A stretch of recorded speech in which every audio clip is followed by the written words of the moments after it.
Israel Hamas जंग के बीच Israel ने हमास और गाजा पट्टी को लेकर भयानक चेतावनी दे डाली है। इजराइल की इस चेतावनी के बाद गाजा पट्टी समेत आसपास के देश भी दहशत में हैं। रिपोर्ट के मुताबिक इजराइल अब कुछ बड़ा करने की प्लानिंग कर रहा है। दरअसल इजराइल ने गाजा के लोगों से कहा है कि वे गाजा सिटी खाली कर दें।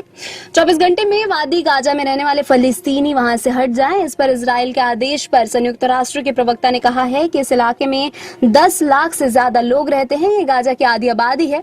इन्हें इतने कम समय में से हटने का आदेश देना उनकी जिंदगी से खिलवाड़ करने जैसा है।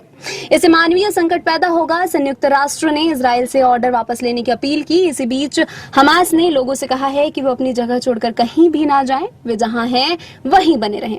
इजराइल ने गाजा से लगी अपनी दक्षिणी सीमा पर 3 लाख से अधिक सैनिक, तोपखाने, टैंक जमा कर लिए हैं। हालांकि अभी तक इस बात की पुष्टि नहीं की गई है कि इजरायली सेना गाजा में घुसकर हमास के खिलाफ जमीनी कार्रवाई कब शुरू करेगी। लेबनान में पूर्व ऑस्ट्रेलियाई राजदूत इयान परमीचर ने अल जजीरा से बात करते हुए कहा कि गाजा पर इजरायली का जमीनी हमला इस हफ्ते के अंत तक शुरू हो सकता है। उन्होंने कहा कि इजरायली जमीनी ऑपरेशन में भारी संख्या में मौतें होंगी। इजरायली फौज का कहना है कि उन्होंने गाजा से के निवासियों को दक्षिण की तरफ जाने के लिए इस वजह से कहा है क्योंकि हमास के लड़ाके गाजा शहर के जमीन के नीचे सुरंगों में छिपे हुए हैं।